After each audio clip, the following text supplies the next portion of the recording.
사무엘하 2장 1절에서 11절까지 구약성경 464페이지입니다. 우리 1절 말씀만 우리 한 목소리로 함께 읽겠습니다. 시작. 그 후에 다윗이 여호와께 여쭈아뢰되 내가 유다 한 성읍으로 올라가리이까 여호와께서 이르시되 올라가라. 다윗이 아뢰되 어디로 가리이까 이르시되 헤브론으로 갈지니라. 아멘. 아멘. 잠시 기도하겠습니다. 사랑의 주님, 지금 청소년부가 여름 수련회를 진행하고 있습니다. 내 주 아버지 하나님, 그들의 일생 가운데 처음으로 하나님과 만나는 친구들이 있도록 주님 인도하여 주시옵소서. 그 만남에서 하나님과의 교제와 사귐이 이루어지게 하여 주시고, 예배의 감격이 무엇인지, 기도의 능력이 무엇인지, 찬양의 기쁨이 무엇인지 체험하는 친구들이 있도록 주님 인도하여 주시옵소서. 성령 하나님께서 강권적으로 그들의 마음 문을 열어주시사 아버지 하나님, 눈이 열려 보이는 게 있게 하여 주시고 귀가 열려 들리는 것이 있도록 주님 인도하여 주시옵소서. 아버지 하나님, 이 새벽에 또 기도자들이 그들을 위해서 기도합니다.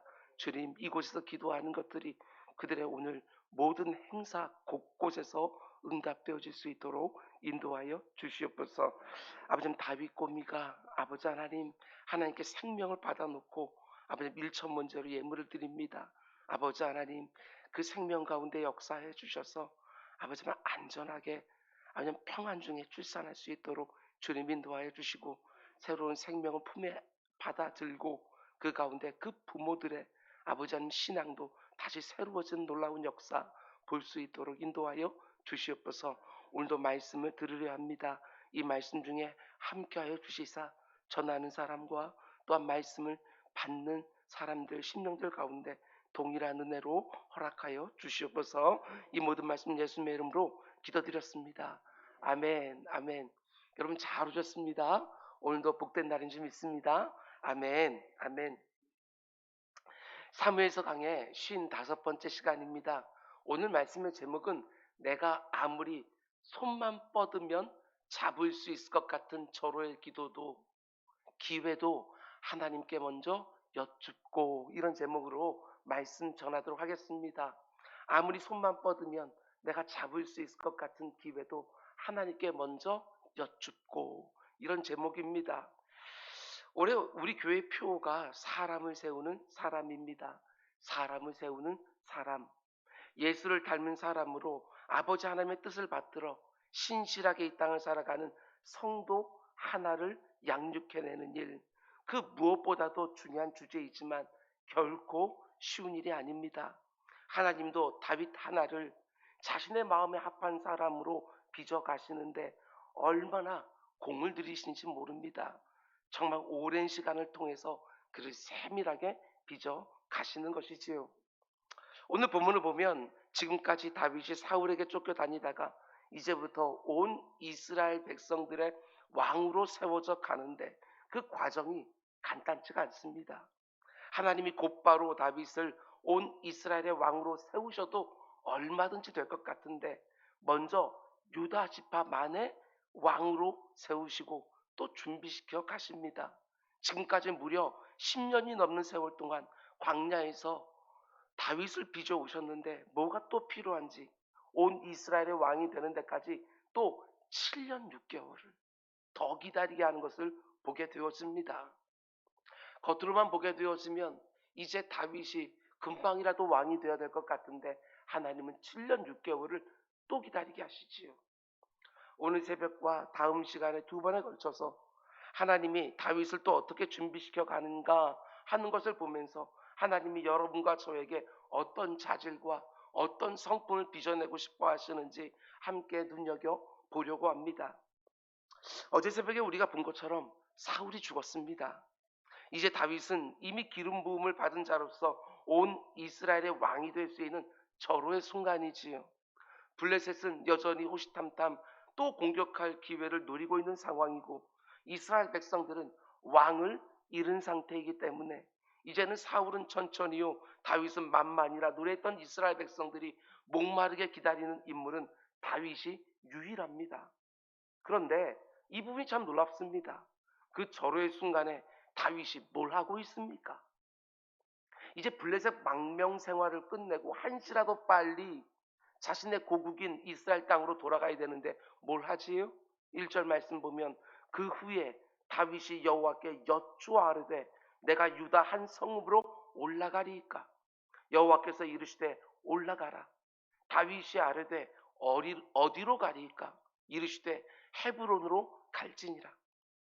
이스라엘로 가기만 하면 곧바로 왕이 될 수 있을 것 같은 순간에 다윗이 뭘 하지요? 움직이기 전에 기도의 자리에서 하나님께 먼저 여쭙습니다.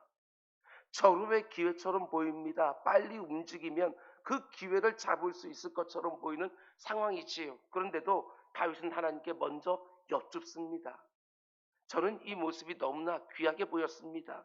왜냐하면 오늘날 많은 교회 강단에서 성도들의 삶의 실천이 부족하다는 이야기를 많이 합니다. 틀림없이 그 지적은 옳습니다. 저도 일정한 정도로 동의하는 부분이 있습니다. 그러나 삶의 실천이 행동이 너무 모자라기 때문에 곧바로 삶의 자로 달려가면 백전백패하는 것이지요. 그런가 하면 너무나 많은 성도들이 기도만 하면 안 되고 움직여야 된다 이렇게 말합니다. 저는 동의할 수가 없습니다. 기도를 하지만 기도를 제대로 하면 반드시 움직이게 되어 있다. 전 이렇게 믿습니다. 기도를 제대로 안 하니까 삶의 자리로 이어지지 않는 것이지 기도를만 하는 것이 결코 아니라는 것입니다. 기도를 제대로 하면 하나님이 그 마음에 어떤 구체적인 실천을 반드시 요구하시는데 기도를 제대로 하지 않으니까 하나님이 아무리 이렇게 하고 저렇게 하라 말씀하셔도 제대로 움직이지를 않습니다. 여러분, 기도만 할 수 없습니다. 기도를 제대로 하면 반드시 움직이게 되어 있는 거예요. 기도만 한다. 여러분, 이 말은 틀렸습니다. 기도를 제대로 하면 움직이게 되어 있다. 이게 맞는 것이지요. 다윗이 그걸 보여줍니다. 움직이기 전에 먼저 기도하고 기도한 다음에 하나님의 말씀을 듣고 움직이는 것이지요. 순종하는 것입니다. 하나님이 10년 넘는 세월을 사울에게 쫓겨다니게 하시면서 다윗에게 체득하게 해준 영적인 훈련, 그게 바로 기도지요. 기도. 절대로 하나님보다 앞서지 않는 훈련. 하나님께 여쭙고 하나님의 응답을 기다리고 하나님의 때와 방법을 기다리는 훈련. 그게 바로 다윗이 지난 10년 동안 체득한 핵심적인 훈련 중에 하나인 거예요. 빨리 이스라엘로 돌아가기만 하면 왕이 될 수 있을 것 같은 절호의 순간에도 다윗은 뛰쳐나가지 않습니다. 기도의 자리에 딱 머물러서 하나님께 먼저 여쭙지요. 하나님, 이제 제가 이 블레셋 시글락 땅을 떠나서 유다 땅으로 돌아가면 되겠습니까? 여쭙습니다. 하나님이 응답하시지요. 그래, 가라. 그러자 다윗이 또 묻습니다. 유다 땅 어디로 가면 되겠습니까? 다윗은 이미 이 부분에서 큰 실패를 한 적이 있지 않습니까? 우리가 이미 보았습니다. 지금 블레셋 시글락 땅에 머물고 있는데 지금 돌아가기 직전에 하나님께 여쭙잖아요. 근데 맨 처음 블레셋 시글락 땅으로 갈 때는 어땠습니까? 기도하지 않았습니다.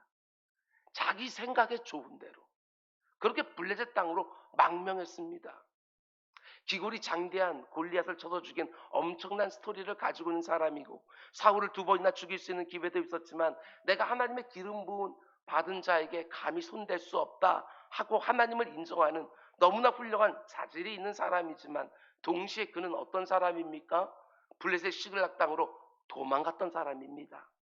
오랜 광야 생활, 도피 생활에 지쳐서 하나님께 묻지도 아니하고 그저 자기 생각에 옳은 대로 선택하여 블레셋 땅으로 망명해 버린 사람이에요. 다윗은 자기가 어떤 사람인 줄 압니다. 아무리 자기 생각에 지금 당장 블레셋 땅으로 가기만 하면 왕이 될 것처럼 보여도 자기 생각에 얼마나 어리석을 수 있는지 너무나도 잘 아는 것이지요. 경험에서 체득이 된 부분입니다. 자기 생각에 옳을 것 같아서 블레셋 땅으로 망명하긴 했지만 너무나 큰 위기를 곳곳에서 만났습니다. 이스라엘과 전쟁을 할 때 자칫하면 자기 동족을 향해 칼을 겨눠야 되는 위험에 처하기도 했습니다.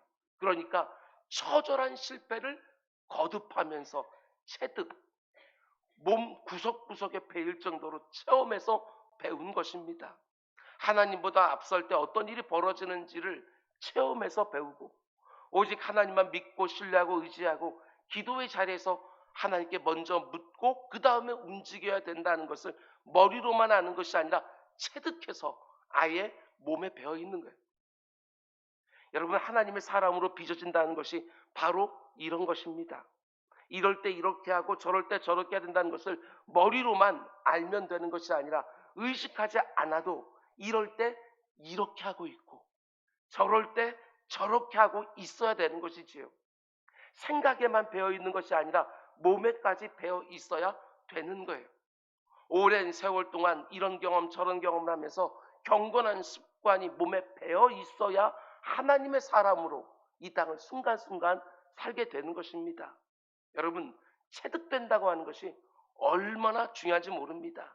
체득이라는 말을 다르게 표현하면 그 사람의 됨됨이, 의식하지 않아도 어떤 삶의 모습을 보여주는 그 사람의 됨됨이, 이렇게 말할 수 있는 거예요. 교회 강단을 섬기는 설교자로서 제가 꽉 붙들고 있는 경구 중에 하나가 이런 것이 있습니다. 제 자신을 언제나 돌아보게 하는 경구인데요. 설교자가 바로 설교다, 이 말입니다.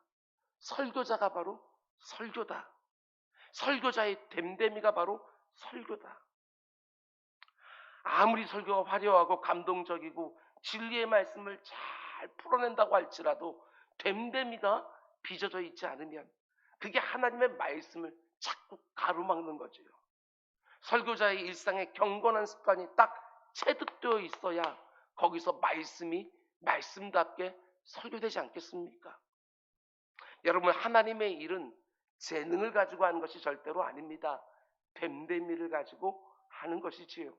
사람의 됨됨이가 빚어지지 않으면 하나님의 일은 못합니다. 하는 것처럼 보여도 내 일이 이루어지는 것이지 하나님의 일이 이루어지지 않는 거예요. 됨됨이를 빚어가시기 때문에 그렇게 오랜 시간들이 필요한 것이지요.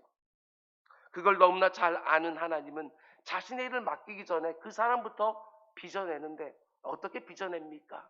이게 1번입니다.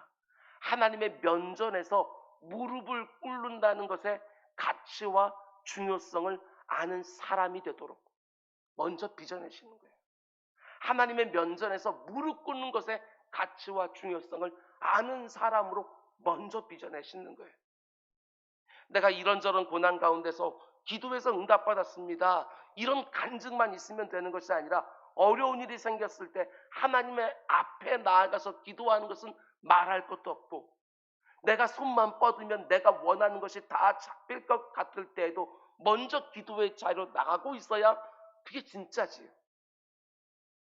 내가 기도하지 않고 움직여도 얼마든지 근사한 것들을 다 얻을 수 있을 것처럼 생각되어지는 그 순간에도 먼저 여호와께 여쭙고, 이게 몸에 체득이 되어 있어야 되는 거야. 하나님이 먼저 가지 않으시면 안 됩니다. 하나님이 말씀하시는 대로만 움직이겠습니다. 이렇게 고백하는 게 뭔지를 아는 사람으로 빚어져야 하나님이 자신의 일을 맡겨주시는 것이지요. 우리는 어떨 때가 사실 많습니까? 여러분도 그렇고 저도 그렇고 너무나 쉽게 말부터 하고 너무나 빠르게 움직입니다. 뭔가 좀 진득하게 숙성시켜야 될 틈도 없이 너무나 많은 일을 너무나 빨리 하지요. 아닙니다. 절대로 그렇지 않습니다. 그래서 늘 우리가 어리석은 일을 선택하게 되어지는 것이지요. 어떤 일을 말하고 행동하기 전에 기도의 골방에서 하나님과 먼저 독대하면서 하나님이 먼저 가셔야 됩니다. 하나님이 앞서 주셔야 됩니다. 그래야 제가 제대로 감당할 수 있습니다. 이게 되어 있어야 되는 것이지요. 특별히 중요하고 특별히 어려운 일만 그렇게 하는 것이 아니라 범사에, 내 삶의 작고 소소한 일부터 중대한 일까지 하나님께 먼저 아뢰고 묻고 따르려고 하는 경건한 습관이 체득되어 있어야 하나님의 사람으로 이 땅을 살아가는 거예요. 오늘 하루도 이런저런 일들, 해야 될 일들이 참 많으실 텐데 그 일로 곧바로 뛰어드는 게 아니라 이 새벽에 다윗처럼 하나님 앞에 나아가, 하나님, 이제 제가 유다 땅으로 가면 되겠습니까? 그래, 이제 가라. 유다 땅 어디로 가면 좋겠습니까? 헤브론으로 올라가라. 하나님이 직접적으로 말씀을 주시든지 내 마음에 확신과 평안을 주시든지 하나님께 먼저 여쭙고 말하고 움직이는 우리 모두가 꼭 될 수 있기를 주님의 이름으로 축원을 드립니다. 여러분, 하나님이 지금 올라가라고 말씀하시는 이 헤브론 땅은요, 정말 역사적인 도시입니다. 믿음의 조상인 아브라함이 자신의 아내 사라를 묻었던 지역이고, 가나안 정복 전쟁을 벌일 때 갈렙이 달라고 요청해서 얻은 고원지대 산지입니다. 이 산지를 내게 주소서라고 할 때 그 산지가 바로 헤브론 땅이에요. 이스라엘의 역사 안에 너무나 중요한 유서가 깊은 지역인데 그곳으로 올라가라고 하나님이 직접 말씀해 주십니다. 그런데 올라갔더니 어떤 일이 있습니까? 4절을 보면 유다 사람들이 와서 거기서 다윗에게 기름을 부어 유다 족속의 왕으로 삼았더라. 이 유서 깊은 땅에 올라갔는데 유다 지파 사람들이 마치 기다리기라도 했던 것처럼 다윗에게 기름을 부어서 자기들의 왕으로 세운 거예요. 근데 여기 잘 보셔야 됩니다. 다윗이 온 이스라엘의 왕이 된 게 아닙니다. 유다 지파만의 왕이 된 것이지요. 여러분, 지금까지도 이스라엘이 기억하고 있는 가장 위대한 왕이고 탁월한 하나님의 사람이었던 다윗이 어떤 과정을 거쳐서 왕이 되는지를 한번 보시기 바랍니다. 다윗은 10대 어린 나이로 물맷돌로 골리앗을 쳐서 죽였습니다. 출중한 믿음의 사람이에요. 믿음의 놀라운 역사를 경험한 사람입니다. 그리고 군대 장관이 되어서는 가는 곳마다 하나님이 승리를 허락해 주셨습니다. 용맹한 사람이지요. 백성들에게 인기도 너무너무 좋았습니다. 그런데도 하나님은 그를 곧바로 왕으로 세우지 않으셨습니다. 왕으로 기름은 부어졌지만 그때부터 10여 년을 다윗은 사울에게 쫓겨다니게 하십니다. 이미 출중한 사람처럼 보이는데, 왕감처럼 보이는데 많은 연단의 과정을 거치게 하시지요. 거기다가 오늘 본문에서 보는 것처럼 다윗이 유다 지파의 왕이 되는데 그 헤브론 땅에서 무려 7년 6개월, 결코 짧은 세월이 아니에요. 7년 6개월을 더 기다리게 하셔요. 온 이스라엘 왕이 될 때까지 7년 6개월을 더 기다립니다. 이스라엘 땅이 너무 커서 그렇습니까? 아니요. 경상남북도 합쳐놓은 그 정도 땅이에요. 그 땅의 왕이 되는데도 하나님은 유다 지파 하나만 딱 주시고 7년 6개월을 더 기다리게 하시지요.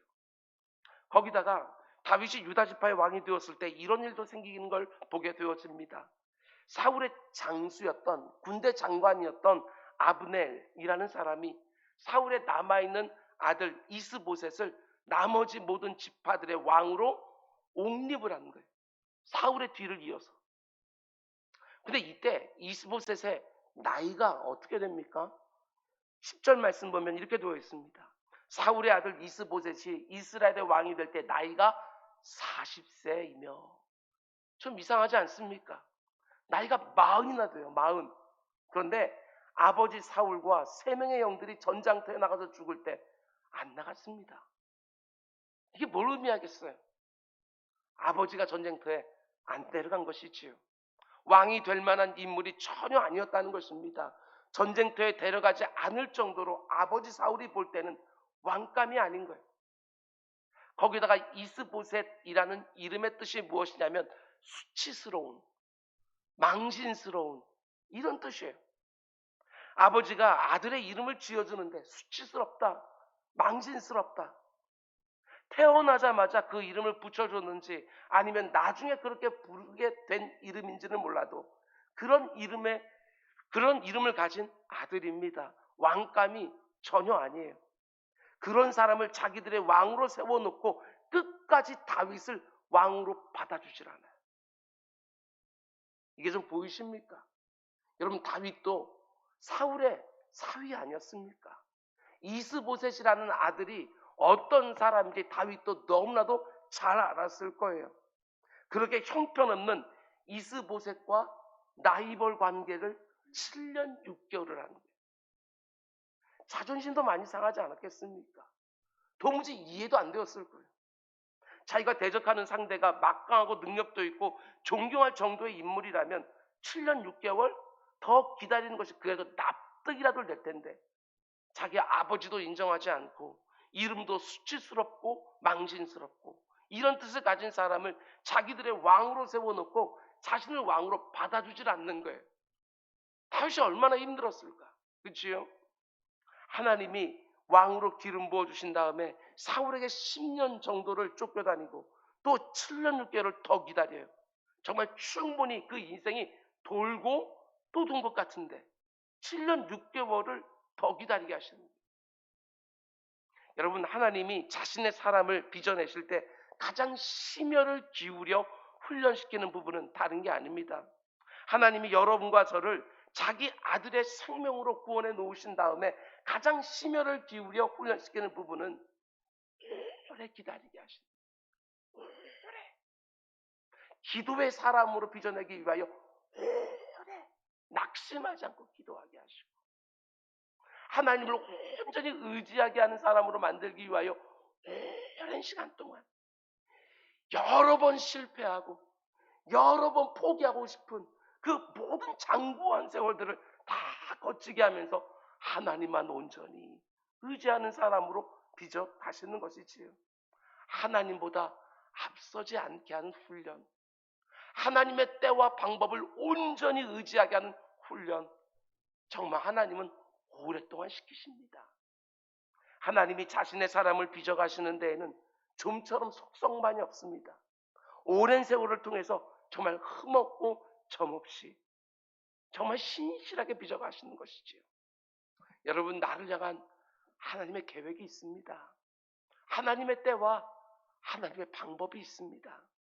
아무리 내 눈에 확확 변하는 것이 없는 것처럼 보인다 할지라도 여러분, 우리 조급해지지 맙시다. 아무리 내가 사랑하는 사람들의 모습에 변화가 없고 아무리 내 모습에 변화가 없는 것처럼 보인다 할지라도 여러분, 우리 지치지 맙시다. 하나님은 결코 실패하지 않습니다. 하나님은 모든 것들을 완벽하게 만들어서 그 가운데 작품을 만들어 내실 것입니다. 아무리 내 인생이 이리 돌고 저리 도는 것처럼 보여도 하나님이 이끌어 가시는 길이 지름길인 줄 알고 가장 빠르고 가장 안전한 길인 줄 알고 10년을 기다리고 7년 6개월을 또 기다린다고 해도 내가 가는 길 나는 몰라도 하나님은 아신다. 믿음으로 고백하면서 오늘 하루도 하나님이 나를 보내신 곳에서 나에게 맡겨주신 일 충성스럽게 감당하는 또 하루가 될 수 있기를 주님의 이름으로 축원드립니다. 우리 기도하겠습니다. 아버지 하나님, 죄인의 속성 중에 하나가 바로 조급함이라고 말씀해 주셨습니다. 아버지 하나님, 하나님을 온전히 신뢰하지 못하여 하나님의 때와 방법을 온전히 믿지 못하여 마음이 자꾸 조급해집니다. 내 주 아버지 하나님, 이 조급해지는 마음 확 붙들어 주시고 하나님 앞에 일상을 충성스럽게 살아가며 하나님의 때가 다가오고 있음을 직감하고 하나님의 방법만 온전히 의지하겠노라고 오늘도 기도의 자리에서 내가 올라가리까? 어디로 올라가리까? 하나님께 먼저 여쭙고 시작하는 또 한 날 될 수 있도록 주님 인도하여 주시옵소서. 이 모든 말씀 예수님의 이름으로 기도드렸습니다. 아멘.